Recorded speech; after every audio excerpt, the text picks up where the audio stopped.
the world's most advanced cold wallet for the new generation of cryptocurrency lovers. So if you are interested in buying this decent wallet, you can find a link in the description down below where you will get a 20% discount. Thank you very much, and let's dig in the video. What's up, XRP family? Thank you guys for joining the video for today. We have here April 26th, 2018, William Hinman on what the SEC government is doing for us. They've been trying to streamline their guidance, making phone numbers more accessible, and sometimes people pick up their line. So we're gonna watch this video, guys, of William Hinman. Let's take a look what he's saying. Before, guys, XRP is really pumping nice. We are at 1.18 today, so things are really heating up, and XRP is actually very much trending in the Twitter space. So good news overall. Let's take a look at this Hinman speech. We have been trying to streamline our guidance and make it more transparent to users. We have done things as simple as putting more of our direct phone numbers in our manuals that the public sees so that they can reach people more quickly on issues. Actual live people, not voicemail trees. It still may go to voicemail, but it goes at least to the right voicemail box, and sometimes people pick up their line. Yeah. But we've now identified the people and the phone numbers in the areas you might be interested in and made that quite public. There's an area we've had authority for a long time under Rule 313 of SX to provide waivers of financial statement requirements when those statements would not serve investors but may be very burdensome to prepare. We've reduced the amount of time it takes a company to go through that process, and we've encouraged companies to come to us earlier in the process and not wait and develop an expensive 30-page letter why we should receive a waiver, but to talk to us earlier and find out where our head is on that and see if we can accommodate the request or not, but to save money in the process. And of course, on the rulemaking side, we are doing a number of things which I can elaborate on. So you guys, you can see here that everything that he is saying, that they are literally doing the opposite, because what I remember is that Ripple was talking to them from 4 years ago, or even earlier, 5 years ago, and Coinbase the same. They were talking to them. They were saying, hey, we need regulation, come on, give us some rules, give us some guidance, and they were literally giving nothing. They were only preparing to give Ethereum a free pass. And that's what you can see here. Again, he's saying things, but these things are actually not true. It's all a cover up. It's all just smoke. I do think that Bitcoin is here to stay, and I think a lot of others are not. Says Sen Loomis, Bitcoin is the standard. Everything else has to be monitored differently because they are created differently. Now, this is someone who just basically doesn't have the basic knowledge on cryptocurrencies whatsoever. I'm not saying that Bitcoin is bad, guys, but we know that the moment that Ethereum will flip, Bitcoin will come very, very soon, and even XRP.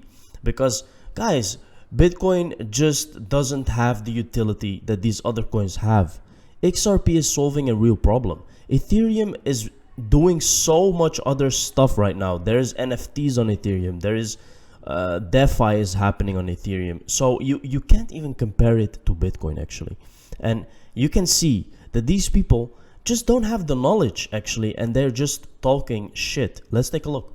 Up, you probably can't see. We got Bitcoin, we have Ether, we have Dogecoin at the bottom. There's another Shiba Inu there.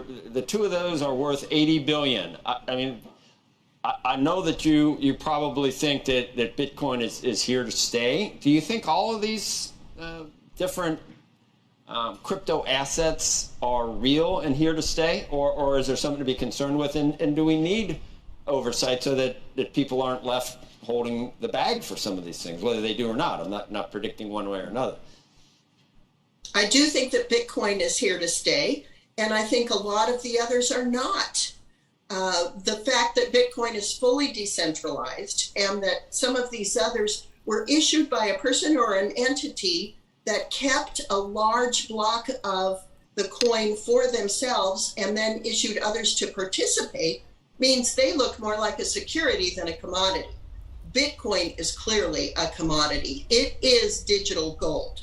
So I do think that having a regulatory framework within which this can exist and innovate, meaning this entire space of digital assets, but that protects consumers at the same time is extremely valuable.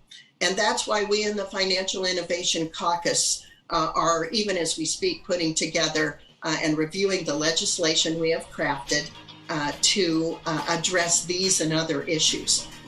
Bitcoin is the standard. Everything else has to be monitored differently because they are created differently. Very, very interesting. I definitely agree on that. She says that Bitcoin is like really fully decentralized, maybe, or like let's say 50-40%. She's right, but the other percent she's like not looking at utility at all. And I think utility will really be the only thing that will survive in this space, guys, and long term. So this right here, let's take a look what is happening here this week. Major of Miami take paycheck in Bitcoin. Microsoft to create its own metaverse. Singapore wants to become a crypto hub. Thai oldest bank buys 51% of an exchange. Australia's largest bank offers BTC services. Nike hiring for 2 metaverse jobs. Digital currency group by Glenn Hutchins raises $700 million, $10 billion valuation. McDonald's launches NFTs.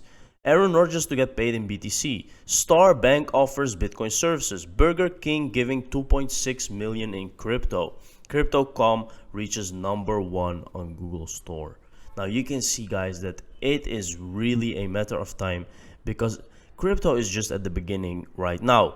It just takes maybe a couple more years before we really go mainstream and there is trillions of dollars in the space. Now, having said that, this is the meaning of double meaning. Yellow is gold, disaster is XRP. Also encrypted measures, new powers emerge, new world awaits. You can see clearly that it's meant to bridge money. Here you can see some more decoding, guys.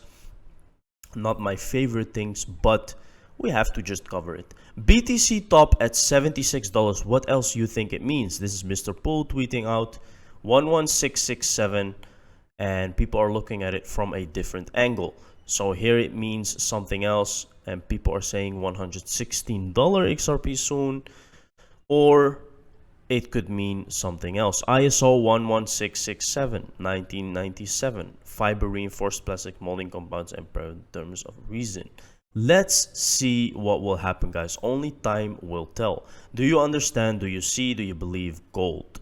Let's take a look what is written here. Arcollect is tweeting out everything is going to be alright. Take Castle tweeting, guard the fortress, the bench is the shield, and the knight guarding the fortress. The rope hanging is the puppet master. Very, very interesting, guys. Bank of England today, COP26 is focused on how the global financial system can support the transition to a net zero economy. We work to make sure the financial system in the UK supports this aim. See how we're doing that. Now, guys, very clear, okay? But look at this. Are there any proven cryptocurrencies that are cheap, fast, and carbon neutral? There is. It's XRP, right? It's the only one, actually, at the moment that is fully functional. The Bank of England is working with them. So we know what they're talking about, guys, when they talk about net zero economy, okay? They talk about the future use of XRP. Remember, trading places XRP king, as above, so below. XRP is at the bottom, but should be on the top. Very, very soon. Be still, the tables are turning around and it's about to get real. Let's go. It's transitory inflation. Inflation is at a 30-year high. Here's how the Federal Reserve plans to deal with it. Inflation is at a 30-year high. Let's take a look what they're saying. The Federal Reserve is caught in a delicate balancing act as it tries to steer the country out of an unprecedented pandemic. On one side, the Fed feels the economy still needs help, given that the US has yet to recover nearly 5 million jobs that were lost during the pandemic. That's a lot of people losing their jobs, guys.